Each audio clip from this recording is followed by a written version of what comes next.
Kurimjari, a very good evening. The Manipur Files po meeting tabiriba pumna magpu CHONGTHAM AMRITA na taran mokchuri. Nasi World Health Organization na pangthoklaga United Nations na 1992 gi makhadagi International Day for Persons with Disability hana pangthokpa numit ni December gi tarik 3. Hariba numit asida mayam punna masagi persons with disability da mayok na raba mayama masida with sympathy and compassion ga loina na makhoy loina badanata na makhoy mapunsi makhoy khogi participation in the social construct da makhoy khudong chana bagi da makta amko hana ningsang ba adugumba thabak thawrang ka pakhat na bagi su lakhot khiba adu makhong thang ama pu ningsang laga ngasi gi numit se da pangthokpani Manipur da so asigumba numit se state level da so pangthokli aduguma phum ka da so tum ningsing nari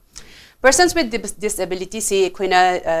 Kangnabada physical disability, adudagidi intellectual or mental disability, aduga neurological disability, aduga atopamana chronic disability gi makhalama chronic sidana akoina muscle dystrophy gumba chatpa habadi congenital pokpadagi oina yarokpa adugumba su chingi aduga physical disability dana mayamna khangnaba visual impairment, hearing impairment, speech impediment leiba kayama sisu physical disability manung challi adugi sumathakta locomotor disability ngasai gi lengma khut ki pai bagi khong chatpagi sigumbagi disability na su mayok na raba singsu physical disability gi manung challi adugi sumathakta atopa UDID unique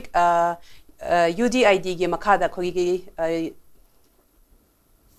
yes UDID gi makhada piba definition gi matung ina sunga sagi intellectual disability oina so khaidu intellectual sin ayama khogi ki neurological oiba aduga brain function da khara sotharaba for example autism spectrum gi manung chanba mioi kayama su disability gi manung challi adugi sumathakta ADHD adudagi di pa bada e bada ngang bada su khara mioi bada khara challenging oiba mayama malai for example mioi bina dyslexia kaina ga dyslexia se hojik se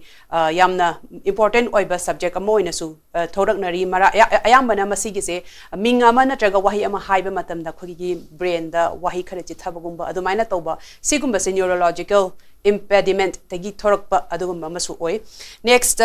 khogi intellectual gi manung chan bada dysgraphia kaina adudagi de multiple sclerosis kaina mayama man define taraga identify taraga makhoi gi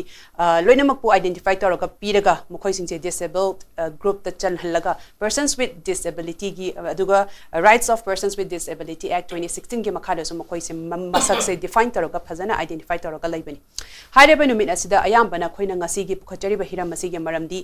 Hariba people living with such disabilities makoise society da Manipur gi oina su inclusivity kayamuki yamda leire makoise public platform the public building public structure mayamam da the public area da chatpada makoise da friendly oibra khogi Manipur gi traffic Manipur gi lambi thong singste are they friendly are they pro disabled people next khogi makoise inclusivity porokna bigi tamaktam khogi life da masai job ki matang da income gi matang da adudagi di health care gi matang da mkhogi education gi matang da mkhogi tongan be residential school mayama masupi dana sarkar na yengsin bi but hariba miyoi ase astuki school gumba dudi tamluraga thogla aga amuka mi mayam marakta tinaba da mkhoi inclusive oiba feeling Paubra, Ohenna Bohonabra. Next, Atopa area Madana Kogi Manipur Gisu, Kongasigi, guess on a ceiling bidakli Kogi, sports ki area de Yamna, Mitomi Hen Oiba Adugum from Inbangamba area. So mine Taudan Atopa area Kayama da Kogi 3% reservations for disability later Gasu Haribasi Ayamana, people with visual impairment, hearing impairment, Aduga locomotor disability, then Ayambatawi, intellectual disability, lady autism spectrum, the lady Miosingi, the Kamaito Bono. Haiba mayama masing asi khanana bagi damakta masigi topic ase thamjabani ayambana makhogi inclusivity and makhogi social sai fabric ta punchalak na bagi matangda haide hidam sigi matana khanana bagi damakta SKTV Kids Studio delengsen bidan le le hanan ba makta de sakta jage agi hek oi thangba delengsen biriba saknara ba editor pabung WANGKHEMCHA samjaini ojabu taram okchari Aigi Ozayek Tang Lexin Bidiba social activist, Ozak KIRAN YENDREMBAM Ozabasutara Mokchuri. Amadi Agi extreme left Lexin Bidibasi, Handaktasu, Northeast Para Games, Kohati, the Pangtokibada, one of the highest gold medals Pangraba, KHWAIRAKPAM, JOYKUMAR, KHWAIRAKPAM, JOYKUMAR Basutaram Mokchuri. Ay ngasigi topic sige oinasu ay KHWAIRAKPAM JOYKUMAR Hanan Lakjage. First of all, Handaki Pangtokiba Northeast Para Games the one of the biggest, highest gold medal pangakre. Adugi suyamna big congratulations from our side. Aduga aina JOYKUMAR da lakchaning basi. As a person living with disability, visual impaired oiraga. kamaina khoge Manipur ge da maru ina public structure public building kuma mayam namsta chathok chasin tobada ngasai gi visual impaired oiraba mioi singi damakta friendly oibra chatpada traffic na chingba adudi khoge ni adum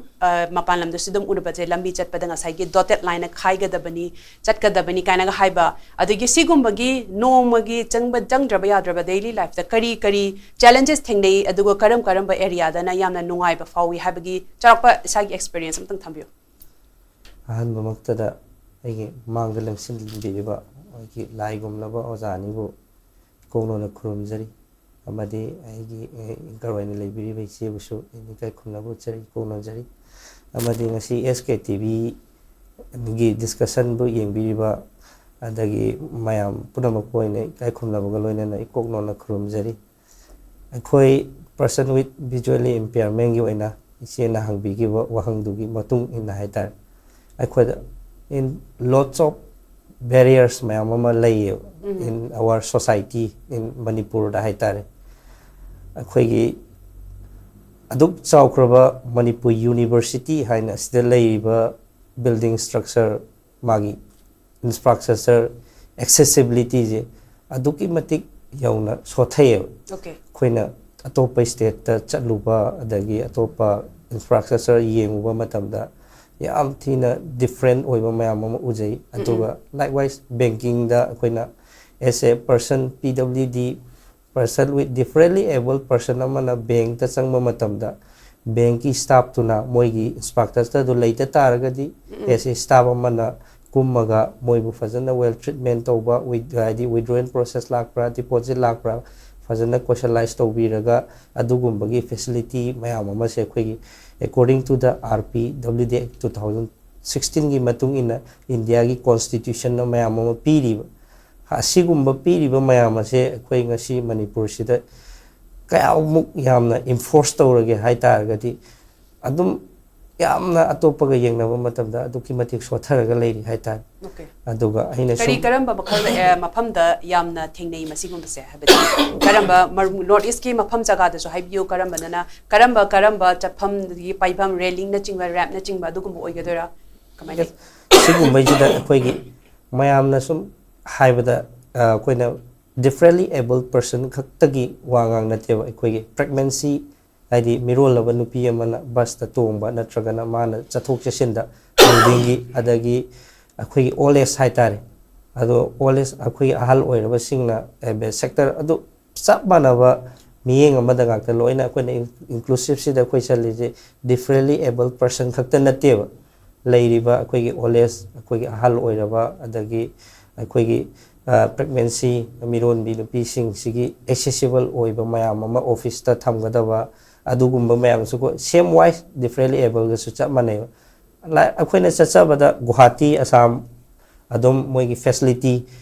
sida akhoi moigi state transport oina cheliba bus sida akhoi brain mayek haitare brain skips se brain script se happy ba even moigi lip ta fau bai tare lip sida akhoi floor 1 2 3 chatka doi se akhoi brain mayek ta tharaga kol sigumba gi technology moigi attempt boot ta fau bai tare visually impairment gi oiba talk haitare talk attempt boot sigumba mayam ama thengnajari haitare akhoi Manipur da adum thengnaba attempt boot SBI ge amani adum masing thaiba yaba oina thoyeba aduga akhoi khwai dagi convenience inconvenience oina chatpa matamda bank da chatpa matamda koi inconvenience oiba gakta thengnai bank se ayamana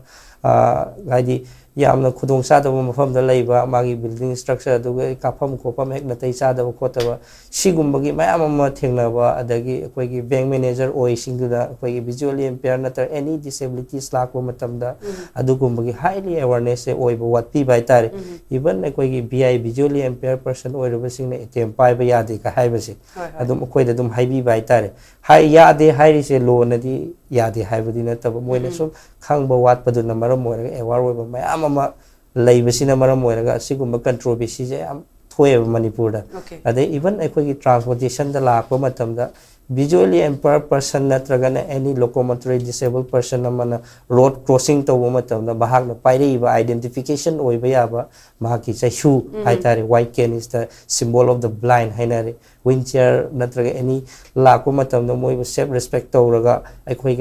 gari thorei ba mi singduna khoina thengnarakpada Delhi adagi Kolkata gumbadi sigumbai facilities yam lei visually impaired ma lako matamda mahaki white cane du thanga khradi lagliba gari ding loina khamaga aina road crossing tawding khai haitare gari du satpa khotpa leite even akoi Manipur dadi akoina road crossing tawrage na white cane thangdo matamda hekta tati tawina lauksin beramba adagi namit udragadi yumda sum lei yadro khotro mapan ke do wai thokleino sigumbagi lots of discrimination ba mama lei ko adu kana gumba khara su dum khambiramaga inoi chat ke do kai da no thinbiramge adu kum mi su thengna bada banate ma mama thengnai ba adu da akoi gi driving license piba matamda formality nai daba adagi formality nai daba ita de akoi gi person with disability samana road crossing tawra ka dar haibaji moi driving license piba matamda akoi guidelines to the loina yauri ba ngak taneba adagi driving license pai bada phajana tanbiraktaba adai thori ba driver singna aware oiba walise adugumba easily oina driving license to phangmana maram oiraga sigumba gi controversy ji leibane na idi thamjagi nga si oina haitar ngamna marik chumna thambi Joykumar ai maka chatha jare ke ojai kiran da lakjage oja ayambana hujik Joykumar na thambi khrise challenges se dukematik yame masi se yamna system ki have yamna systemic challenge amo oina suleiraga khogi state ki thak tagi masi gumba revamp of city development se de dugumba da yaw to be de maruina infrastructure gi matang da khoina mapanam da suduk murak pase nga sagi dotted line da gi line da chingba dot oiba adudagi marker thambibagumba adudagi ayamana banking system da su yam toina sigumba challenges thingnarbase ojadai laksane ba wahangsina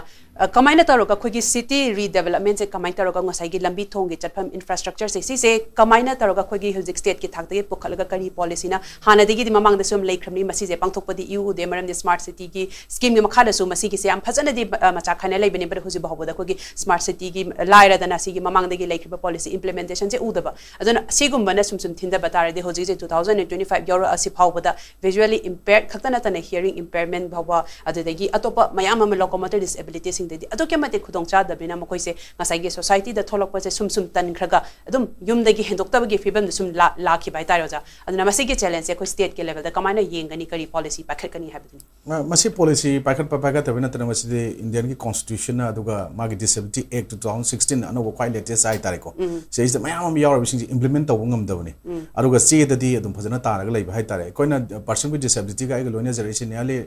20 years above or money loina generation ko Joykumar ji am nuksiba sports lover aru masajo yamna well educated oi ba huji master toriba player mani aru handaki Assam da pangthokpa Indira Gandhi Athletic Stadium da pangthokhiba ikoi Guwahati pangthokhiba second Northeast Para Sports Meet 2025 da ikoi yamna kari outstanding oiba performance utkhiba aduga ngasi phawda lengak sing da hai tareko lengak yaw mihut sing da makeup to hon bangamba adugumba inaw musu oyen yam nungai phawi maramde akoina masi ikoi tasengna haide legendary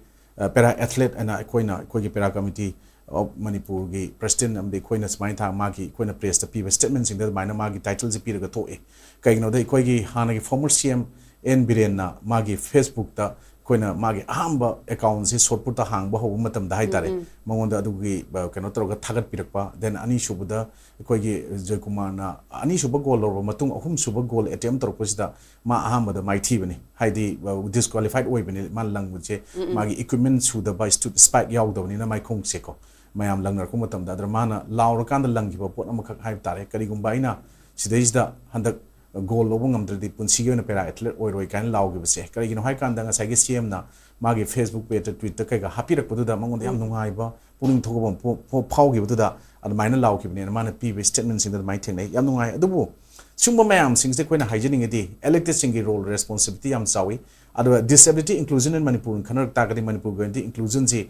thama gi lising am changa piba disability group khada dagi visually impaired over se koi Joykumar hoigumba hai tare ayung dinda khra unung dang du ubungam daba sahi hapkala koi matungi na mitchi pura total blind or kadaba mi ma kan mangam draba hai tare se mai mangdum hai je aseng gun koi thamjari se sum bagi da mukta chapa policy program kai to bini senbi bagi pot laitaba ko matangi round da nungai taba mayam de Joykumar dagi ta se ai botagi Joykumar ne hena matik chana thambanga mane khalli aduga ikoina tasengna tongan ba chahi gi ngasai gi UN gi General Assembly gi resolution amana 47/3 aduga mai resolution ba logi 1992 logi resolution matung inna ngasidi malim goina international day of disability aduga world disabled day na celebrate tro posigi thim tongan ba mayam thim mayam am danga si khanaraga neinaga dum lakpase ngasi asuk sangba lichang chit matam se disabled person sing person with disability or differently able person tongan ming thol oraga su hype tare masigi mayam sigi tawgudu mayam sigi tawbidana lakpase ngasi faw de koi kaga samjai ji yauri ji lengjam biba ikona largo lakpa tongan ba chapter director ma thamgadabani disability commissioner le hanga to mayam commissioner le director am pokti leitraga zuko aduga even masi ekoina masigi ekoi 1992 da masigi ahamba UN gi general assembly resolution magi 47/3 da logiba madugi resolution gi bamang da 1976 da UN gi general assembly na proclaim do 1981 je as the international year of disabled person and ha to gi leisi mamang da ko masigi sina ma call for a plan action for national regional international level taunabagi adugi pota emphasize on equalizing opportunities rehabilitation and prevention of disabilities and swide geuna earliest 1976 tagi hona masigi plan toroga lakro pot amni ngam dabwani atopa jaga afawbo lam singda loinmak torongani adu ngasi 3 December da ngasi koina pangthok matam da even ngasi se aikoi tasengna yam nuai taba adu koina pen da pot amaka haijage haradi aikoi ngasi se chief secretary na chief guest oirakanda social welfare department yawba atoba mayam yawba haib tare ko baton amaka ingonda phangi aikoi da phangi aikoi tharai adu aikoi da list kana no madur yawgi besingse pibiro o haine koina pigi ai maming di logidri panjararoi ko pire iba baton singsida koina aina thamjaningi na aikoi da tor iba invitation khuto aruga approach kangu se koina han sana basi tarik kaino da loire kuntre tage horga tarik kuma pandal loib numi humni chathaba botne numi humni chathagi ba sana ba loib matung da kuntra amma ani ahum haibse mari ni lay gap se gap lay matam da para olympic of Manipur Canada Paralympic Committee of Manipur lady natraga satliba players sing sigi official aina chief dimission se sabani ara khogi chief course khogi Paralympic president yauri sida without giving proper kari hai tare invitation aikogi makoigi adugumba state level gi thakta celebration tawbudu world gi on 3 December si UN gi adugumba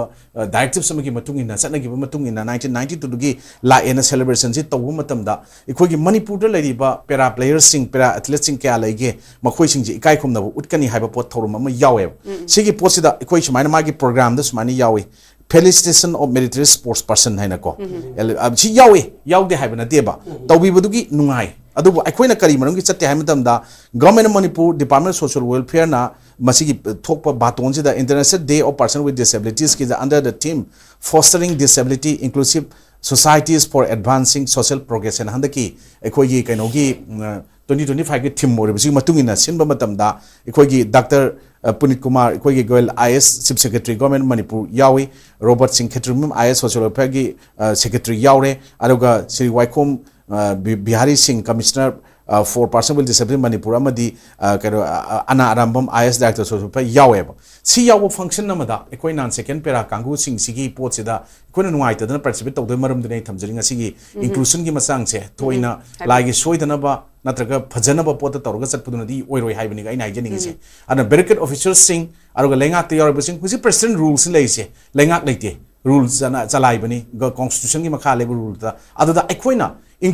inclusion oigadabani haiba potsi ekoina mayam ama adum hairaga lakwa potu da ngasi barrier mayam laiba manungda barrier khaido posen sai ekoigi mamangi round da ai nau JOYKUMAR thamgi ba even lambi lan ge tawda example piraga namit udadi na yumda yadra haiba pot sumbod maina lagi soidana ba makoi ge su yauri haiba yana ba tawu manu potu da ekoi particularly koi ge chief boss aisa chief dimission aruga even JOYKUMAR masada koi players sing chake chapi koi official chalroi haibani aruga JOYKUMAR na ma chatkide JOYKUMAR ri chatum JOYKUMAR ri horen ta aduga atopa player chalam bayai koi kana no khangdre pau information pi aru kakching go sing dudi moi chu moi celebration dok chamni chat payom do mandre aruga senapati lab kana lakane du okoi da mukta chatringai momang da kari tau sige noi chali dugi si phange noi gi initiative sumaina pibirani si lauthoni haiba pot amta yaudabani na okpa lei pareng oga heng nongala okhren haiba pot di kone chu pam da lei bai tare anu sumba mayam se koi chat khide aduna aikoina sigi pot mayam singsta ngasi de koina rem hap ba koi building ama lak mum dam se koina ngasi even SKTV da lak matam da koi Joykumar yauri Joykumar khong na chatpa ngami ngam da bo wheelchair la po kangu go di disability person with disabled kangu go di even si da bo kabam like aduna rem si compulsory na hap ka da ni have se 2016 da ngasi 2025 sai ga so geng bi yoba aduna government ge offices sing ama sing kam ta yaw bo like aduna koina lauri ba koi RPWT Act 2016 da yauri ba mayam sing sida masigi si implement phajana tawbu ngamdabasti madugi ekta rule the law da yaur ga leijar taraga su when government leiba taraga di popular government meta di government dugi manung da leiba magi government dugi magi division of powers to pi ga constitution khaido otami ba executive ki legislature ki judiciary ki hari ba poching che masigi poche chamana thongmana na chamina badabu potuna ngasi laikha taraga leiba barrier mayam thuai ga dabni inclusive oi ga dabni discrimination la heloi dabni masigi pot mayam kinds of disability da hana taret leiram badu ji kuma thoi chure wai da di phajaba loin mak yaw ba include to hol basum yahon ba aduga madugi thabak to onthop ngam da basti ai potadi masida ikoi elected khata tai na basu yaroi elected chingduna khangda ba haitaba mayam da makoi bu tanan na makoi gi pa khangda mo IS of jang moi gi leriba executive ki level da moi thabak toriba mayam am bureaucracy mayam sing sigi po sing gi ason ba khara masigi manung khutna pa da ba khara yawra bra haiba koina smai chingna ba lay aduna ai koina haibadi disabled sing sisu mini aduga aikoi tasengna disability sing se aikoi matamama medieval era matam dadi aikoi na tasengna haraga di ka disability sing se aikoi na masi punishment ni masi ishorna piba mana tongjoru phataba karam bagina traga mapoki na traga surol ga haina balera me buti aduna te disability ai uji sai thokraga SKTV ga haidi ai de aswai de accident thoga khong na ma ka khut na ka mit na ma taung traga even soinai bam ogiba dum ya adwa dum disability dum singe ba ko aduna masi pokpa de yorokpa marak ta lamkhang de to mayam duni aduna disabled is now sing mayam ama aikoi na loinar matamda makoi gi penda wakat mayam se makoi masana ngasi babada kana bu mi matana tholaga singtha binaba makoi gi dumta lawbina ba leitaba se aikoi amani gna angau phoi dum law se koi je kiran hoi je angau buni hai kaka samjau je angau buni hai ba adagi ai nau yunus kan yam basana masu law jira buni angau buni hai ba adu ngasi Manipur da aina haining de horen Joykuma haijasnu pera pusulai ba pera athlete changal ba mi se kanano hai ba se ngasi government ma sak takbidri kangbidri ba hoi da khanga khangba hore kanana khangali ekoi khona ba lepa ya the haina ekoi khona raga ekoi inau nungsiba mayam ama ekoi se ningan adaba yunusuma gi sanam pur ngasi jagi India gi wheelchair gi coach oi gre ko basketball gi ojasano ngasi inau Joykuma na tawa kaliran me na magi certificate si pai ngam tha ge leire se ma lo iche maza na te bronze na te participate to ngote ba gold silver gum bro malte yaw ban singa ta ne ba certificate si pai ngam de leire able person amana Manipur da interpretation la na han bang leire ba ekoi gi para Olympic committee of Manipur ga Manipur gi Olympic committee ga samane haiba po ngasi u te ba Olympic yaru bo sing de tasengna madugi pera Olympic yaru bo sing da Olympic yaru bo sing da phangba ba ngasi phangdri ba even ikoi na chalu bagi pot representation lai lai te khangde aduga hojik thabak ikoi na chima participate to ge national level da natraga north east ki adugumba level amadu da tawge hai ka national level tawge hai kan da ticket kakpa de horogo jilambi makha satpa yadamni na mi amom ni kun gi matak chatlaga sabse ishana puthokpane ishan sabne adra ikoina masai ja nungsidna mateng pangbi ba mi khara yarok tabante adum lising ama pangba ani pang yam pang puina te ko yarok podam na te yawi adu ikoi da manungda masakti haido pigunu haraga nungsidna pangda lising kun thani pu yang pang mi leitab juna te mayam chalaga diko aduna pange harmaga chin gi ba kangu ko yam leire Manipur se anu wahida yam street oiba mayam ama atumba wahi mayam sinara kanda mana phanga kanda koi okjage okpi gen to busina kongai ne adubu tasengna haraga di ai khoina yam nungai ba se ai gi life da su thengnadri adu Joykuma na su ai nungai jaba pen da mayam na nungsiba aduga hona ningba ngasi hona gine lepada hana gi former CM na magi da tweet torpa mathakta ngarang nungdang si kano da ikoi gi CM gi da kobirakna chaluraga wari watai ngak chanaraga CM gi oiba pot khara tham e habda ngasi CM gi page Facebook page aina ujai aina su thagar ba phongdok chaki sumaina ikoi elected sings da CM du ga tangi wapam na te or biram du gi elected leiba mayam singsina Manipur gi Imalewak si gi mingchit pur iba sanaroi pera players sing natraga person with disability sing players katang natanako sigi mayam ge awa basi ubirku matam de inclusion ay wahi che sinabi yagane khale huji pokti makhoi je separate oina thambi na into organa I lawjaningi aduna sahi phajaba thimamam semaga sahi state level thakta national level thakta international level thakta adum tongan ba hiram kaya da ekoi able person amadagi person without disabilities सिदगी हेना person with disabilities ना अहेन बले ma'am उदबसे मसिना अखोई inclusion HYBE वाहिस्ती अखोई मणिपुर गोइंदैदी उजद्री अदना नमथरगा सोथरगा नमजलगा थमगिबगी मोंग दम थमबगी film lab मतमसे मांगना होनब लेप्तबा अरु माना अदुम मागी डिटरमिनेशन याम वांगना मागे अदुम इनकन्वीनियंसेस म्याम थेंगरगसु आई नोमत नोमा आइगे रिकग्निशन आइना पिगनमते जनरल पब्लिक म्याम अमना common people मैम अमना नत्रगा so called elected मैम अमना so called bureaucratic officials मैम अमना so called conscience मैम अमना उबिरकनी हरगा जोयकुमार होनरिबा सुमाइना निंगन नदना लैब मैम होनमिनसी अदुगा अखोइगी एबल पर्सन अमु ओइना अदुगा मखोइगी वेल विशर अमु ओइना मखोइगी प्रमोट तौबदा मतेंग पांगजब चैसु ओइजरगेना लैरिबा अखोइ खरा काका सामजाय अखोइ कुम मैम अमसु पाम्बोम तिंग लैरी हंदबम थोकते हाबसे अहम राउंड के अरोइबना आई हंदकी नॉर्थ ईस्टर्न की पैरा गेम्स ता मित्ता अखोइ सुमाइना गोल्ड मेडल मंगा लौग्रबा अखोइ लीजेंडरी प्लेयर हाई तारे अखोइ पैरा प्लेयर अखोइ कुंद्रा जोयकुमार दा हाई तारे को मादुगा मागी चमिनरुबा अखोइ टीम मैम अमा अखोइ नौना खोंगदारकपा कचिंगदगी अखोइ तसेंगना अखोइ T20 और माने माइदना को T20 की प्लेयर नुपीम चामा गोल अनि ब्रोंज अमा आमा यावदा हंदक फंगे को अदर मणिपुरना सुनदगी अदुगुंबा अवांग नुपुकी ओइबा गेम दा प्लेयर तरेट ऑफिशियल मंगा सुरे को प्लेयर मैम चटपंगमदबनी प्लेयर तरे खक चलकांदा मणिपुर की अतोप अतोप प्लेयर चनी लाखपा सामरफु लाखपा चहुम मया लाखपा मयाम दो मधुदगी हेना परफॉर्मेंस फजन उलगा प्लेयर तरे ना गोल निपान सिल्वर अमा ब्रोंज अहुम पुन्ना मेडल 93 फंगबा हाइबसे याम चौथोकचै अदुना अखोइ मथंग ओलकपा चहिददी अखोइ मी कुनगुंबा कुंदेन कुंथ्रा बौचत ngमदी नॉर्थ ईस्टर्न स्टेट से डोमिनेट तौरगा स्पोर्ट्स हब ऑफ इंडिया अदुगा पावर हाउस ने हारिबा कोई एबल पर्सन तौरिबदो अदुदगी हेना परफॉर्मेंस वांगना डिफरेंटली एबल पर्सन और पैरा प्लेयर सिंगसिना उत्प सोइद्रंग ngमगनी हाइबगी थाजबा आई एश्योर तौजनी हाइबसिना अरोइबो हाइबने समाय थमसकी फजन थम्बी ओजा किरण आई ओजा समझादा लाक्चके मरुओइना ओजा किरण अमदी जयकुमार सु थमकिबदा मरुओइना ngasai अखोगी मणिपुर की अखोगी खुनाई मरक्सिदा मरुओइना कहनी ओजा अवेयरनेस से यामना गैप से याम चावना लेबा बदौना ममी मताई हदी government की थाक तगी सु फन्यामना ngasai gi kai school dagi residential area du dagi thamjaraga su tasengna phangmam thokpa mioi de di masi kana phamse phangdaba for example oja kiran hozik thamki bo pafam da ngasai gi olympic ta sanaru ba sanaroi amaga para athlete oina paralympic ta sanaru athlete amaga chang se chak manaraga su ngasai gi somna ka de di mu yumda halakpa kanda thabak phangbasina mong olympic ta sanaru ba mi sina helaga ngasai gi paralympics ta sanaroi sina amuka yamna kai haini oza kitang manada ba meeting gumba thamba even state ki thak ta bawda masi gi sidi khogi sensitivity or awareness ki wang ma da chat kare sidi khogi sympathy bawda kitang handarak gi mong ne tawi ta sengna khogi athlete ama bu chap mana ba meeting ama yinga hitara ga di even mogi live ki mogi sport to da su adu mogi hingjana ba da su any kind of the financial assistance ta chingba adu de gi di mogi leifam chapam nungai na ba sinbi kitang da su assistance bi bi ra ga di mogi di yam thina nungai ga da ba ga nuni already plan policy one le ra ga su masi je dum अखोगी on the paper दंग लेरगा हदिंग Saige real action दि तादब अदुगा हेक success ओइरगा ला कांदन हेक त ओकपगी मोंद चलगा just on paper the everything is fine हारगा real दना अदुम सिगी से वाटपगी मोंग तौबसे कई वफम थमिनिंग अजसिददि एकदम जगह यम नोइजे नसे SKTV TV ना quite head आई नोइजे बदि नसे SKTV ना कोई डिसन अवार्ड ने aku dis piti मैम गी aku निमित ताबन मिसे सिगे बरि रेना कोई समान डिसन अवार्ड पुथोक पे बेसे आई बसी आई थागचे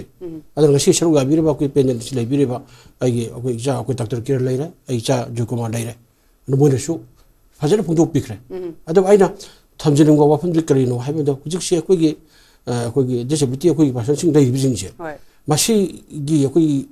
नत्तबिदा कोई मणिपुर की गवर्नमेंट ओरिजे कोई बायाम गी कोई मणिपुर की लैरबा कोई disabled person that to me and Punabuk. She bought the quick my pump to what I said. What I got lady go, which would my bag labor. Do it. A quick she but negative quick with the person sing your pump to ma'am to the computer with the high bomb lady. But she quick up doing a quick lady with it. A quick kitten of Gigi, Mimana Drava, short of a go. My and Punabuk, she a quick Kayam lady Manipura. मुझे करम करम आपको कि मागी Hiram मागी साना बमा के कुनु दाकुरी युखत कदके हासांग फियमना करी ओइ रे बचे मरि लेने बा कोई लंगा की डिपार्टमेंट से मैं पुरंग मरि या फजना कोई जिन दिगदम ने बा अदो बसी दे कोई या के कोई लंगा चना कोई मुझे कोई जंक्शन बि फियम द ले रे बा अदुना हुजिक मणिपुर हाइवे की तो ने मोगे डिसेबल पर्सन सिंग जे कोई 6000 गुम ले है ना सिंग गुम ले है सिंग गुम हर बिसे करिया याम रती है को ajo lekai legine ba ado mui singi da bakta kunda laitan ba mogi haksangi lan su tambagi ani sana bagi amma to ba pura bagi sai ko engrana tonga ma bai bi do ga bagi ka haksangi neuro mai bit ki kongi kut ki ma ya ba bai bi re ne adu ma yam pura bagi ko engrana be chimpa puri ya ada idi gram mengi mai re ado ko chimpa putu man de ronga si wal ki si min bi ta re ga ko thorom je pak thu ga tu bi pe mo da ko haying di kaw re ba hay ri kaw re ba yam lai da hay ma tam da ba sai ko gi ta kiran pan bi du ni Manipur langa ki revolution kuding ate ma pun da ko gi rem ama happy u na hai rem happy u hai ba je masi Manipur press club ta na je ai su ha na ya puina ko gi dun ne jara me ko gi hujek te bu kara lu ne jari ko adu yang kun me ko Manipur press club ta wa na president oni ma tam da rem happy u ma sorry ne hap je da ki kiran da sorry ne me mang da kari gino ko Manipur press club na ha je na nu shi ga dam ne je mo se gi police te ni no enemy no friend na ba ba shi le da ka happy de no hai adu ba yam de ko ji bikap to e bu adu ba ko phok da adu man bikap thok tam yaw ni adu na government na o le ba phem si di ndo na ko gi ton da na mo gi jingsin bidra ba ko gi antro da no wa chat bidra ba u bidra lambi hong da ko tham bi ba ne adu ba shi da tam bin mam le subu ori phem jira ko gi tongan ba disability singji yo kan ba promote to ba organization kya jo le ko le ye adu high level organization singa se government na jokat pidan boy grant in pp dana koda to bi ba to bi de bo adam baduna lejeri ba ko organization man chen nu bu sum sidhar pa ge so maram ba so akoi lei bo masi am chum dam ne ma akoi ge to ga to bi 20% man gi jokat na ba ko kana ma gi haksang lam jo sara ba lam jo jo ma pur bi leje dana to lei bo ko ara government moi asu organization to le moi pi ba ba grant ge bi gani jokat bi gani ha ba so moi jing bi de bo masih suai na government ki mai na apun tawi adara chi organization mai na mai am chung che yokut pikidem are ga sai ko gi JOYKUMAR na pan bigre cha JOYKUMAR yam noi ra JOYKUMAR na ung handadna wakhal thongna ko samana na ko gi tawdra sana bugla sana da ko India gi ko Manipur gi ko gi mai pun ko gi michet pu bire bi che yam noi ba aduni sanaro singna mapan jala sanara karam medal ro ka da ju phange are batam dadi yar photo thu ga da ko gi moi ok na balai pre kuno photo ra ga yaw no na ngai de ge ne ba adu sanaro singna chalam de batam dadi lambi ra thu ga da ko gi bikha ni jong na ai sanaro sana ba chatori bi ni ai pasha happy yu si to biu hai ba da happy de ya aduna mai pa put mission pura ga na ko gi yar photo thu la ga na opi ko pi be adu to we ba aduna kwai maru re de ko jo ba ba ja jo pan bi re ko ji ke ko ji 20% ge ma gi masana sport gi bakan event bakan masana mayam je masi gi sana na ba ma gi sana bum je masi ga si photo ko gi pa da na ba da shen bi de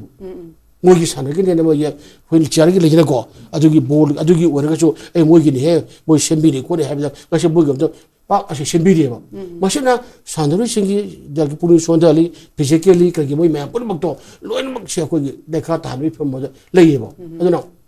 ko gi lengak si di lengak ni lengak kin udu umeng so thara ba ari gi war ba akoi kalu purup sinjir hena jokut pe to bi ga dam le ba this is partial sinjir lising hum pu mak tani mo gi mak to jam tele do bi ori ko ji akoi jokwa ma ta mo jo ko gi masa do ri ari gi hui tak ja ja to ban da yo le ri ba mamit budra ba mana akoi gi mamit udu awu ba jin di gena tabuk se sam to bong me ba ko yam phajana tabuk to we ba ko aduna suman to dra ko gi government na ko gi sanabung do tongan sanabung me am pun bak che ko gi yokut pidna ago sembi dna ago simbu je ko sport pa bu to bidna ko mo je bu thok pina phone ba si am chum me ba are amrom da mo amrom da laksa batam dai na haja batam karu ne ko gi ko je 27% sing je ko gi ka do gi ko gi health ki ka card ka di ko pi phang bi phim le ra jo ko ba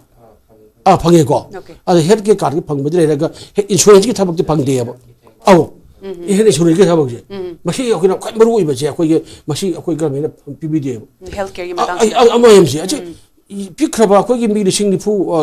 ko bu te ni ko mo ma ka bai ni hingi ka bai tori healthy society healthy order ge di mo yaroi ar mo da nare to ngata mo na bakal le ba ha ko en kan pan bi gre adu ba ya pon baksa ko ge si kham ba tan to e ba adi ko na hen insurance ge lam bi cho ko ge kan ni bi da ba le ba adu ma chi yam na ko ge no ai ta ba ni adi ya lam da ko ge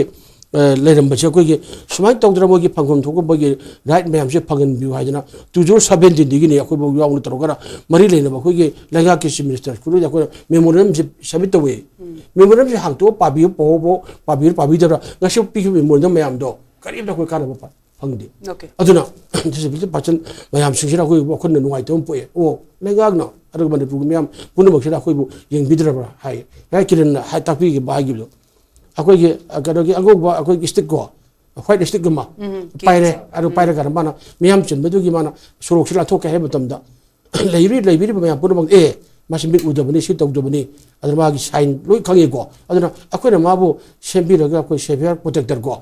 लाथु पिगदिन हाइबदा हाइदो मिट उदबनी नगमा पान थोलैनो नंग जुमदम लेगदर हाइबा मा सुमाइना मोगी फंगम थोपा Indian constitution पीरेबा मोगी right कके ma'am पुनबक सिंगसे लोइना vibrate तौदना लैयेबको सिदी लैयेबा आइदी कनोदबो अखोगी कनोदबो अखोगी syllabus तक हाफ्तनो कोतनो को मोइना लोइना अखोई तमनिंबगी अमल खंगनिंबा मैम लैयेबो सिबु लैयेबको अदर मसे अखोगी हुजिक ओरबा मणिपुरगी फिल्म असिददी चंगचंग लाउनो हिंगिबा कलबा मी पुनपुसिबोदा अखोगी हन्ने यंगबिदना फंगम थोब राइट मैम बतन लैदिको अदना सिदिगे ना सोथदना मी 20% ओन लैरु मैम पुनबकसे मोदे करी ओरमगदगे हाइबिसिने सिदेबो अदर फजना सेंसस तौदना काय लैरि मोगी सानबा कइनो कदुबनो हचांग फिल्मना कई तौरी हाइबसे फजना यंगबिरगा मोजी मोन हजर को साहिबी लमदजु बिसिन बिगनी थजिन बिगनी सानबी लमदजु योखित बिगनी समाय तौदना कोइना मयाम सरकार लैरि शासन लैरि अखोई सोथरबसिंग सेबो हेना नुसिना प्रमोट योखनबजे होनरे हाइबसे कसी थाबगना उपिउ हाइबसे हाइजेनिंगे अदुना अखोई डॉक्टर किरण नाइजा किरण हाइब्रिडुनी आई माग फमिने हाइबनति यामना आई थागने गाइनो अदुमाइना अखोई लेंगा लिजिंग बिद्रब सोथरब मैम पुनबक्सिदा मा चोंसिन ओके फाइट तौनी अदु बयबु योखन होनेबा गानदसु आइगा मा सलमदना मा आरा चलुई अना अखोई माना थारे पाउनु मैम मेधासिन हापतन कोतर मैम लेंगा खंगन तोवी सोतो मैं पुनबक्से अदु गसी बदरा मान हारिदुनी अखोई गसी की पांगथोकपा अखोई स्टेट की थाक पांगथोइबा फंक्शनदा अखोई इनवाइट तौरको मतमदा अखोई डेकोरम अरि कई खंगदब मैम कना कइनो कइदो हाइ खंगदब म लैयेबा अदुना मसी अखोई बरी लेनबा डिपार्टमेंट सिंगिना फजना ममि लौथुगाना वकन खल्लगांदा अखोई पिम थो फांगथो फांगगदबनी योखनबो होनगदबनी अदुनतना अखोई 20% सिंगसे सुपंगि लेजेसनु मतम सानब थोलगा खने तौसनबा अदु तौबु फिल्म दा लापु तारगदी यारोय अदुननी अदुन गसी आइना याम नुवाइजबदी एसके अखोई टीवीना गसी डिसीजन अवार म तौदरा अखोई इसा जोयकुमार होय इ कन्ना वाबिरिबा अखोई इसा अखोई डॉक्टर किरण होय कौरगने मोई पुनिंग यो वा लेगा के मफम थमिंगवा मफम मियाम मफम अखोई स्वाइन तौ हिंगिने स्वाइन तौरेना हैना खगनबगी प्लेटफॉर्म बगी अम पिबी बसे वच आई याम नुवाइजे आई स्वाइदा आई फास्ट वन यो स्वाइदा टेंशन जगे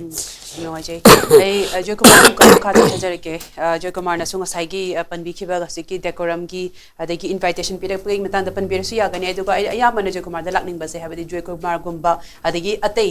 मयाम अमसु लैरी हाइदि मसाना होनजरगा अदुदगी इमुंग मनुना सगोट पिरगा होना मनबदगी सिगी थाकसे यौनि यौरकपा अदुबु हाबदि मियोय कयामसु लेरी हाबे तारे कनानोमगी खुद अमग समद्रगदि चटपा ngамदबा हेल्प एक्स्ट्रा हेल्प असिस्टेंस दरका लेबा दुगा असिस्टेंस सु ngसाइ हेल्थ कार्ड पाइदि हारि दुगा हेल्थ के इंश्योरेंस नत्र हेल्थ कार्ड से अयामबना हादि विजुअल इंपेयरमेंट की सु अमुक तोंगालकनी अदुदगिदि खोइ खोंग खुद नुंगाइ तबा सिजनबा ngамदबगी व्हीलचेयर सेना कमाइना प्रोवाइड तौबिरि मखमसाना मुंग लेजेबा ngамददना कमाइना चटली नेक्स्ट ता खोगी ताबा ngамदबा मियोय सिंगी मोगिदि अमुक चटपा ngамलगसु मोगिदि अमुक हियरिंग हादि प्रोस्थेटिक ईयर गुंबा खोंग कखरबा दुदगी खुद कखरबु मखै प्रोस्थेटिक न चिंग सिगुंबगी सु मयाम अमसु कोइ हेल्थ केयर गे मनुंग सु यारो कदोरि मसिगी सना करी स्टेटस त लेरि कमाइ लेरि दुगो जयकुमार न सिगुम मतंग हॉस्पिटल दनि खंदे न हेल्थ कार्ड पार का सप मतंदना कमाइना मसिगी बेनिफिट से पीरी अदुगा अतोप आइना सुबदा लाक्सिनिगी सना मसाइगी अमुक हेना सोथना मल्टीपल डिसेबिलिटी गे लोइना न गलैबा नेक्स्ट नुपीगी सु हाबदि नुपाना डिसेबल ओइबगी तौबा ओइबा लाइफ सिगा मपुंसी महिंग सिगा अमुक नुपीना मु डिसेबल ओइरगा लैबा ची महिंग सिगसु याम साथिना चाउना खेने मसिदा सुम खरा खतनी अमुक मपाना थोलागा मसाइदि कोइने सु मणिपुर सु वारी म्याम तारे खोगी सुनीता लाइरिक ईदना मागी सु यामना हदि इंस्पायरिंग ओब अतिगुम्बा मसाना होनरगा थोरप मियोय खतना तना अयाम लेरिबा मसिंग लिसिंग हुंपुंगी मथक सिदा खोगी के यूडीआईडी के मखाददि अमुक रजिस्टर तौबसे ओनली 16000 खतनी सिदा यूनिक डिसेबिलिटी आईडी पाइबगे रजिस्टर तौरिसे ऑल डिस्ट्रिक्ट्स ऑफ मणिपुर की हाबदि मसिंग मयाम अमदि खोइना उबिददना लेरि हाबे तारे मसिगे मयाम जे खोइना मखोगी damakta health care mokhogi damakta education adudagi mokhogi even job ki bhawbada income generation ki matang da bhawbada kamaina tawraga mokhogi khatang do isu kana jana bagi damakta kari tawbiragadi sigi benefits sing aduga nungai bese phangani habado Gujal Kumar gi point of view dagi thambi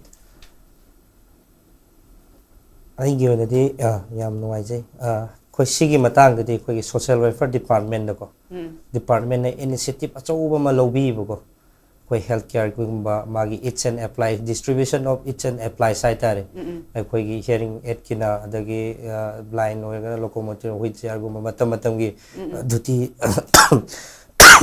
sarkar na dum fazana provide tawbi adum akhoi su dum accessible oiba dum thengnai ko aduga aina sum laksading na in sport ki doibne in sport ki kitang haijarake ngasi phawbada haitar aina para sport player oina sanaraise 2014 dagi ne 2014 dagi aigi family condition je kamaina horake haibase ai mayam da samlako kitang thamjagi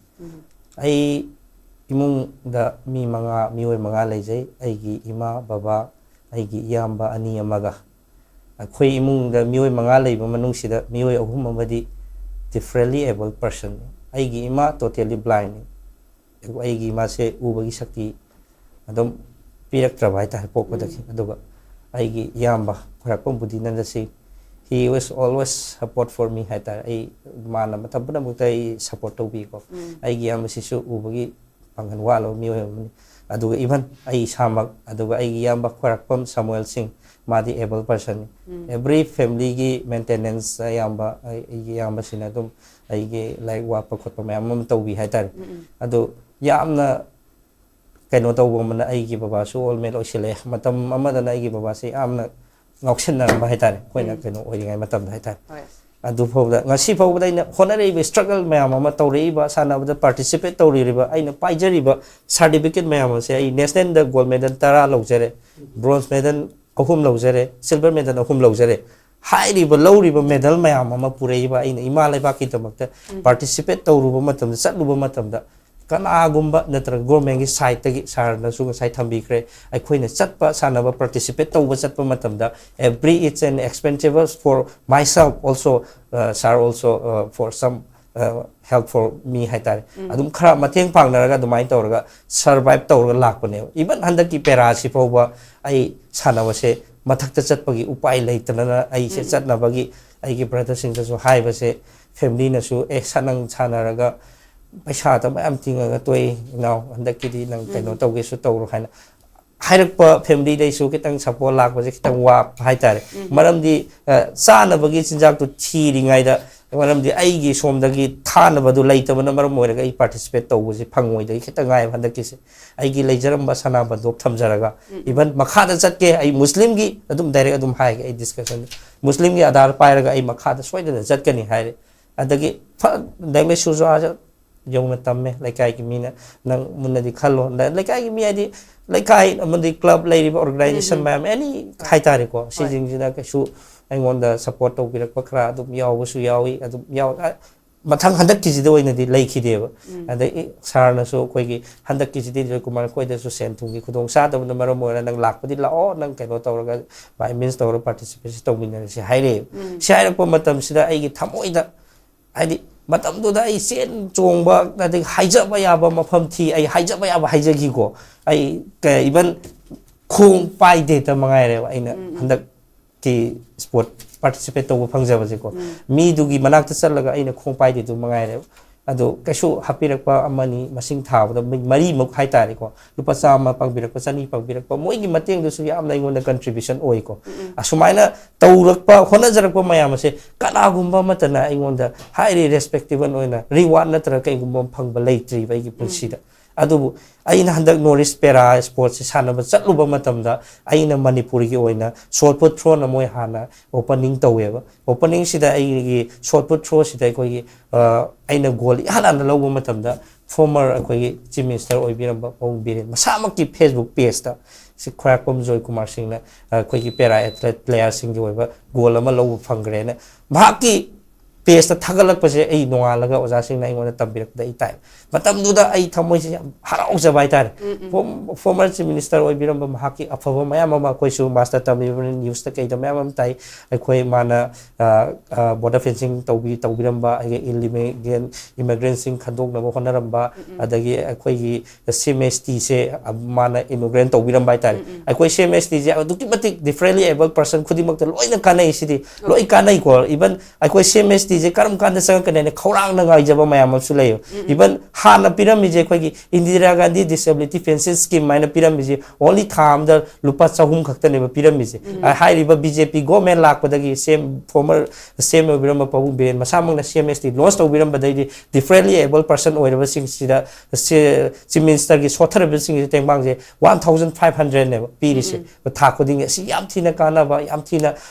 every person हाइतारे अखोय यामना खौरांगना सिगिदमक्तदी अखोय chief minister बु थागचरी हाइतारे अदै माना चंगसिलंबा वारम ड्रग तंगसिलंबा असिगुम मयाम सोसाइटी सिदा अफब मयाम अमा तौबिरंबा अदु मार्क्स अफब लीडरशिप क्वालिटी चेन ममी अमा नाइना लौजै हाइबगी मरमदी आइगी हाइदि आइगोंदा इवन हाइ elected person oiraba mayam natragana highly respectable person oiraba mayam na congratulation po haibirakhibna mi leikhi de matam aduga adudagi thamoi se penman gi dana haitare pabung sem masamaki page ta dumai thagalak pas ta badagi ai thamoi si da penman na ai last straw je venture straw se ai event se punamak ai goal log da ya de haibagi asa da ai se leiraga sumai tawraga thagat pirak panab se ai goal do amadi isana laujabani मखा तरप goal मरी दुदी पबुंग same Biren मसादा आई dedicate तौजगे पबुंगी motivation ओइबा space आइखोइबु सब मनब मियंग द येंबिरकपा आइखोइबु विदाउट डिस्क्रिमिनेशन याविदना आइखोइगा मोइगा खेनब केम लेते हाइबगी मियंग मखादा आइखोइबु हाईली रेस्पेक्टेबल तौबिदुना मागी फेसबुक पेज समाइ थागत पिरकसे अदुकी मति हराउजे अदुकी मति थमोइदो पेंजै हाइतारे मखा ताबा आइना आइगी जेवलिन थ्रोदा इक्विपमेंट सुदबा अतोप स्टेज तगी लाकपा इक्विपमेंट सुरगा लाकपा अदगी आइगी शूज तोंगनबा शूज तुबा एक्सेगाइबा करी करा ओइबा मयाम अदुगा अतै लाइबा एडवांटेज ओइरबा इक्विपमेंट सिजनरीबा मयाम दुगा कैदौबगी मासु मीनी आइसु मीनी madamdi pabungi watu na maram moiraga mana thagalak pa khoida motivation pibirak pa do na maram moira thauna oijara gai tar ai last row da ai throw hum khak sangs pi bane ahum lak lang bai da ai throw hum je amana ai disqualified chat le hai tar ai spy shoe yaw dam na maram moira check tai sel tui ai sai sa pong sa thoi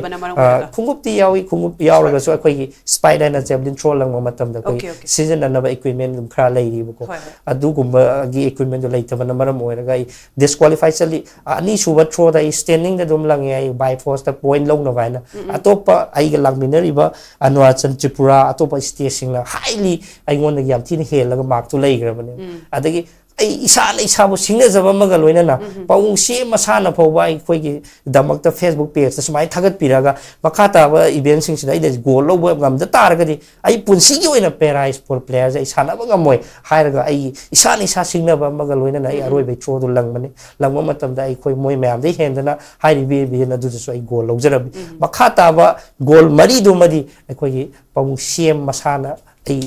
credit pizage magi motivation oi space magi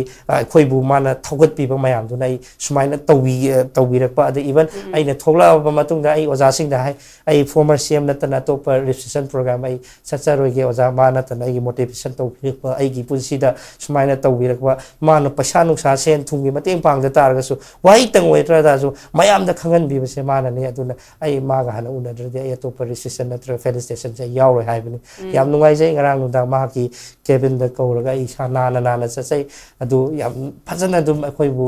treatment tawbire hai tare aduna afaba quality adege leadership quality sen ba akhoi cm ne na akhoi logjai hai tare mana sangsin biramba afaba thabak thoram mayam ama lei aduga akhoi gi highly bureaucracy akhoi gi magumba leadership mayam ase magumba leadership sina amu hanna koi manipur sida leader oirak patar gadi akhoi gi sotharaga leiriba right to person with disability act 2016 gi matungina akhoi gi dignity of the individual hai tar mi amagi tawba ngam bagi sakti siki matungina guidelines pa amama piriba guidelines singa se in manipur implement tawba ngam driba accessible oiba ngam driba se singse mahangna amuk hanna chief minister oina halakpa taragadi akhoi gi awaba mayam se kokane na thamjage ngasi discussion gi khudong chaba lawraga tai I greatly appreciate I greatly thankful to the former chief minister Biren Singh sir. Thank you so much your valuable your motivation what for the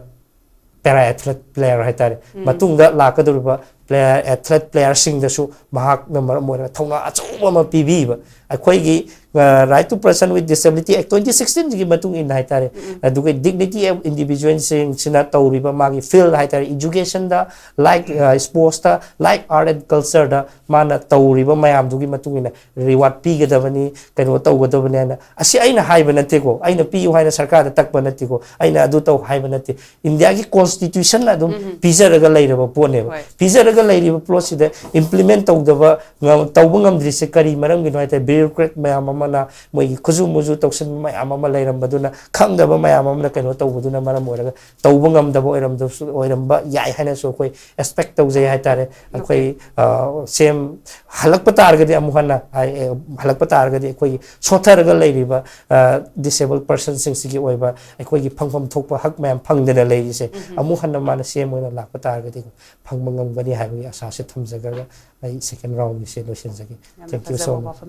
ayamana Joykumar na phongdok piri se ngasai gi chahi tara phanik chit habedi almost 9 years honarakli ba sanaroi gi masa hadi as a sportsman yamna wana honaraga equipments pawba sudana tarok pasida khoi gi kananom ama khakna validate to biba adudagi di motivation biba sida aduke mate puni nungai begi wafum dini maramdi tasen haraga di ubidraba udaba miyo singje ubidaba gi mong du su chatpa habe tare mayam hogi society sina aduna adugi differences tu su khoina khara gap yam chauna lebi the close to na honabani abdi ayamana masigum discussion thamja basisu aduga masigi matang da oja kiran da makha chatha jage ayamana ne lakchani gi singa sagi just wahi khara dangna asuk yamna pelagadi makhoi gi damakta hingna bagi damakta khogi gi khoji bawda le rise Indian government gi manung da 3% ni job reservation ga maru na government job sing da reservation lei base 3% se da 1% na visually impaired ke 1% na hearing impaired ke aduga 1% na locomotor disability ye aduga masigi matang sida su mamang chahi 2024 da khogi department of personnel and administrative reforms na su che mathoki habidi karam job profile se khogi disabled sing na tawba yaga da habado identify tawba gi cherolama aduna ayamana hojik je thabak thoram khudimak se ayamana computer seasonaraga adudagi ayamana ICT habata information and communication technology seasonaraga tawba yaga tani sigum ga mayam sigda changing the work system sida haidi ba mioi sing je mo khoi through sports po egera na traga through mo merit po egera kamai taraga job no sida khoi job structure sida kamai na job to gani karam ba job na identify taraga mo ke accessible o hen gani haibe ma'am sine oja khitang tentak na thambi gani swaise de koi da seng huji lewa ki irang tho ise chahi ani ga thani pan mapung pha huji irang lotion bangam da tho ise masigi se koi gi percentage reservation gi batang se ai se la khai da haning damne haijage ba ko PUCL gi report amakak andak thoi ko PUCL report si koi objection tawi ko jo la le hai manung da PUCL report da achumba potnam khak yawe irang jige horpham se ta sengna haragadi message da krai de gino hai kan de ko reservation quota policy da ona ten to wo yaw bu da thok po ne na yawi ai chap cham pham panjar roi ko masi yamna yekna borom da chana khar ni personalized star ne aduga government gi loishang amakak da magi percentage suna pi da bagi pot da jahor pagi yaw bu report gi manung da yaw reba sigi pot se asumba pot dum oigani maram di maduna maram war kan da me ahum ji mamang da achaw achaw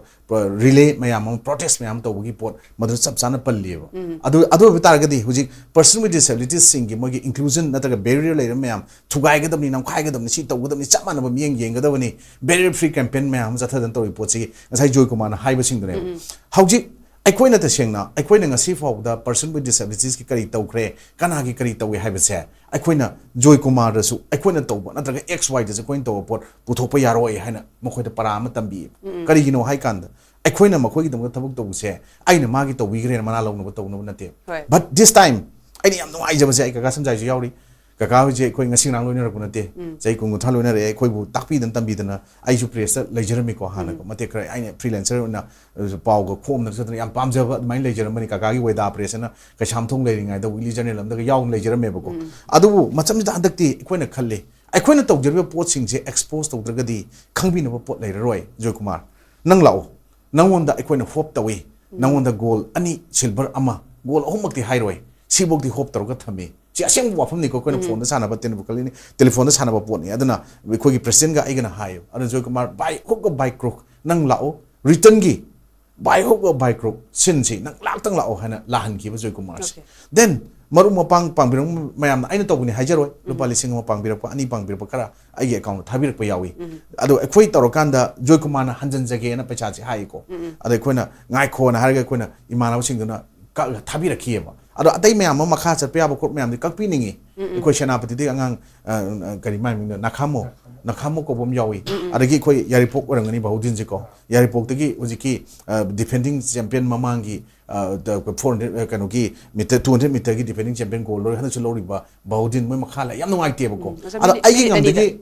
ai tension jage ai nga sai kanu to hai di kanu ma chakran to bune adra sumna gi lupa sangwa sangwa ka mating pang ngam da bani na ko aduna swai de koina haijang di multiple disabilities locomotor disability visual disability speech and language disability to makhala lebista ai ko 2000 kanogi census ta one gi census ta koi manipur gi lemeje 20376 ka taneba then 2011 के census the 50,547 ने काकान हाइदो होई 2025 तदी को 60,000 plus लाइर मने then होजी एकोइना हाइजेनिंग दी हंदक्ति press media ना focus तो बिरक न मरम वरकांदा होजी हानि फॉर्मर सीएम की नाकोंग यौरे योरम द बोट को अतो अतो मयाम यौरे इवन गवर्नर योरम मनी सोशल वेलफेयर डिपार्टमेंट बातों द्रो पय यौदने योर इनी को देन मसी की नुंगाइ बम हंदक पावर मीडिया की पावरफुल होइबा popular society I would like to thank all the electronic and print media at this juncture अदुगा स्वाइदा हंदक एकोइना मुक्पगी वानते हौजिक disability की कोड अमखक वर्ल्ड की चनब कोड अमखक लई मसिंग गतंग पल्लगा इलोशन जगे know me for my abilities not my disabilities है ना कोई की रॉबर्ट एम हसन ला हरम बपोचे ngasi एकोई तसियंगना खरापुम JOYKUMAR न उल्ले मरमदी my ability is stronger than my disabilities है जे हंद उल्ला कांदा mean ngamnadaba goal ama lobudang ngamda poto goal manga lobu ngamisne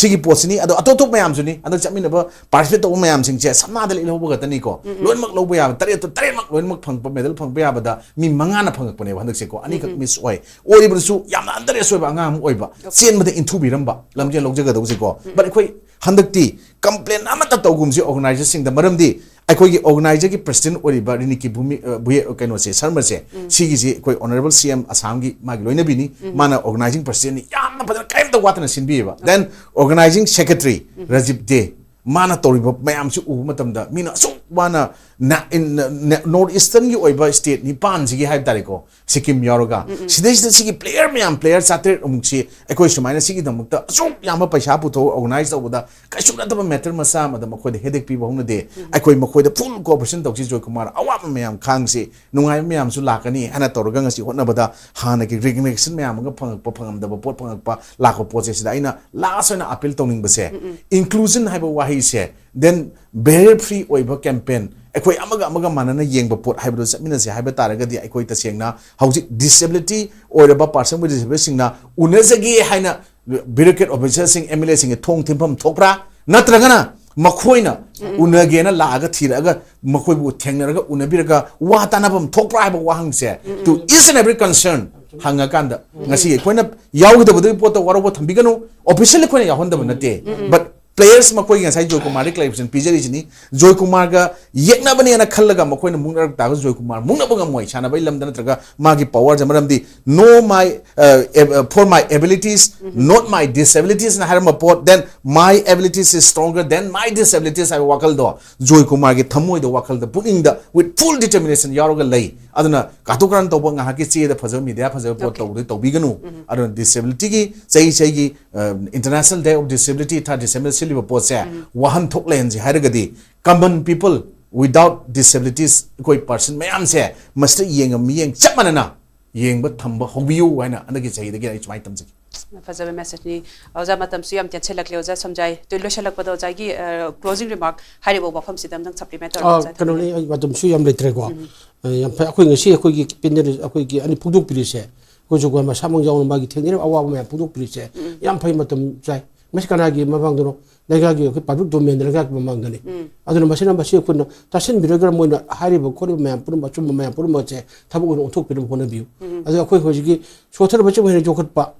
हाइबसे मसि अखोइ याम ने अखोइ बथुक ताबने अदु मसि थैदु ग चप्पीगनु बगी फंगम थोबा राइट मा अदु अखोइ फंगन होने से कोदम ना अखोइ JOYKUMAR ngasai माने सानने की मतम अदुरा माना अखोइ हानेगी एक्स सीएम अखोइ मरु बिरेना मागी फेसबुक पोस्टा अखवा पुन थोगत बा वही अदुबग न माने है ना थोना फगे भाई बदो माना कंगबा कंजोरबा कोगी ꯄꯥꯝꯕꯤꯗ ꯏꯁꯤꯡ ꯈꯤꯛꯄꯤꯔꯒꯅ ꯌꯣꯛꯈꯠꯄꯤꯕ ꯄ꯭ꯔꯣꯇꯦꯛ ꯇꯧꯕꯤꯕ ꯍꯥꯏꯕꯁꯤ ꯌꯥꯝ ꯆꯪꯉꯤ ꯑꯗꯨꯕꯨ ꯉꯁꯤꯗꯤ ꯑꯩꯈꯣꯏ ꯁꯣꯁꯥꯏꯇꯤꯁꯤꯗ ꯑꯩꯈꯣꯏꯒꯤ ꯂꯩꯉꯥꯛꯁꯤꯗ ꯑꯗꯨꯃꯥꯏꯅ ꯍꯦꯟꯅ ꯁꯣꯠꯊꯕ ꯃꯌꯥꯝ ꯄꯨꯝꯅꯃꯛ ꯌꯣꯛꯈꯠꯄ ꯈꯣꯠꯄ ꯍꯥꯏꯕꯁꯦ ꯃꯥꯡꯈꯤꯗꯨꯝ ꯇꯧꯔꯦ ꯑꯗꯨꯅ ꯃꯔꯤ ꯂꯩꯅꯕ ꯗꯤꯄꯥꯔꯠꯃꯦꯟ ꯁꯣꯁꯤꯌꯦꯜ ꯋꯦꯜꯐꯤꯌꯔ ꯗꯤꯄꯥꯔꯠꯃꯦꯟ ꯑꯗꯨ ꯃꯌꯥꯝ ꯂꯩꯔꯤꯗꯅ ꯑꯗꯨꯅ ꯉꯁꯥꯏꯒꯤ ꯑꯩꯈꯣꯏ ꯗꯥꯛꯇꯔ ꯀꯦꯟꯅ ꯍꯥꯏꯈꯤꯕꯗꯣ ꯃꯣꯏ ꯀꯗꯥꯏꯗ ꯂꯩꯔꯤ ꯀꯔꯤ ꯁꯣꯠꯊꯔꯤ ꯍꯥꯏꯕꯗꯣ ꯃꯌꯨꯝ ꯃꯌꯨꯝꯗ ꯆꯪꯉ ꯀꯩꯗꯧꯔꯤ ꯈꯣꯠꯂꯤ ꯍꯥꯏꯕꯁꯦ ꯃꯣꯏꯅ ꯄꯨꯊꯣꯛꯄꯤꯒꯗꯕꯅꯤ ꯑꯗ ꯒꯚꯔꯟꯃꯦꯟꯠꯀꯤ ꯖꯣꯕꯇ ꯑꯣꯏꯔꯒꯁꯨ ꯉꯁꯤ ꯐꯥꯎꯗ ꯃꯣꯏꯒꯤ ꯒꯚꯔꯟꯃꯦꯟꯠ ꯃꯁꯥ ꯈꯨꯠꯁꯥ ꯍꯩꯕ ꯂꯥꯏꯔꯤꯛ ꯍꯩꯕ ꯃꯥꯒꯤ ꯆꯥꯅꯕ ꯖꯣꯕꯁꯤꯡꯗꯣ ꯄꯤꯕꯤꯔꯒ ꯃꯣꯏꯁꯦ ꯌꯣꯛꯈꯠꯂꯒ ꯃꯤꯃꯥꯟꯅꯕ ꯊꯥꯛꯇ ꯍꯤꯡꯒꯗꯕꯅꯤ ꯑꯗꯨ ꯅꯠꯇꯅ ꯑꯩꯈꯣꯏ ꯎꯕꯤꯗꯗꯅ ꯁꯨꯝ ꯂꯩꯕꯗꯨꯗꯤ ꯌꯥꯝ ꯆꯨꯝꯗꯦ ꯍꯥꯏꯕꯁꯦ ꯑꯩ ꯊꯝꯖꯔꯒ ꯃꯇꯝꯁꯦ ꯐꯪꯗꯕꯅꯤ나 ꯑꯩ ꯇꯦꯟꯁꯤꯟꯖꯔꯒꯦ ꯅꯨꯡꯉꯥꯏꯖꯩ ꯉꯁꯤꯒꯤ ꯏꯟꯇꯔꯅꯦꯁꯅꯦꯜ ꯗꯦ ꯑꯣꯐ ꯍꯥꯏꯕꯤ 1 minute ꯃꯅꯤꯄꯨꯔꯗ ꯑꯩꯈꯣꯏꯅ ꯄꯦꯔꯥꯒ ꯁꯨꯃꯥꯏꯅ ꯁꯥꯟꯅꯕ ꯐꯪꯉꯛꯄꯁꯦ ꯑꯩꯈꯣꯏꯒꯤ ꯀꯥꯡꯖꯝ ꯕꯤꯔꯦꯟꯗ ꯍꯧꯖꯤꯛ ꯄꯦꯔꯥꯒꯤ ꯄꯦꯔꯥ ꯑꯣꯂꯤꯝꯄꯤꯛ ꯀꯃꯤꯇꯤ ꯑꯣꯐ ꯃꯅꯤꯄꯨꯔꯒꯤ ꯄ꯭ꯔꯁꯤꯗꯦꯟ ꯑꯣꯏꯔꯤꯕ ꯃꯁꯥꯁꯦ ꯑꯩꯈꯣꯏ ꯏꯟꯗꯤꯌꯥꯗ ꯐꯦꯟꯁꯤꯡ ꯄꯨꯁꯤꯜꯂꯛꯈꯤꯕꯁꯦ ꯃꯍꯥꯛꯅꯅꯦ ꯍꯥꯏꯇꯥꯔꯦ ꯍꯥꯏꯗꯤ ꯑꯩꯈꯣꯏ ꯃꯥ ꯂꯩꯔꯝꯗ ꯇꯥꯔꯒꯗꯤ ꯑꯩꯈꯣꯏ ꯄꯦꯔꯥ ꯁ꯭ꯄꯣꯔꯠ ꯄ꯭ꯂꯦꯌꯔ ꯃꯅꯤꯄꯨꯔꯗꯁꯨ ꯂꯩꯔꯝꯃꯣꯏ ꯍꯥꯏꯕ ꯋꯥꯐꯝꯁꯦ ꯑꯩ ꯊꯝꯖꯔꯒ ꯃꯇꯥꯡꯁꯤꯗ ꯂꯣꯏꯁꯤꯟꯖꯔꯦ ꯑꯩ really thankful to the former chief minister sir Biren Singh ꯍꯥꯏꯇꯥꯔꯦ Okay, thank yam you so nungaijai. Much Yam nungaijai. also Masigi SKTV khoigi organize tawbiribasingbusu Thank you so thank you much very once much again. thank you very much ngasigi thoro masida lingbirakpagi damaktasu amuka hana ai khoigi expert panelist singbu amuka hana thagachari oja samjai oja kiran amadi joykumar busu amuka hana thagarba fondokchari and wish you all the best as well amadi ngasigi meeting tabiriba pumna makpusu thagarba fondokchari and with a resolve that let us all include persons with disability makhoi dignity laina hingminana ba khoigi thaudang amu ina sul longmina si haibaga si galoinana matang asida chongtham amrita na kaina rona baya thangnejari have a good night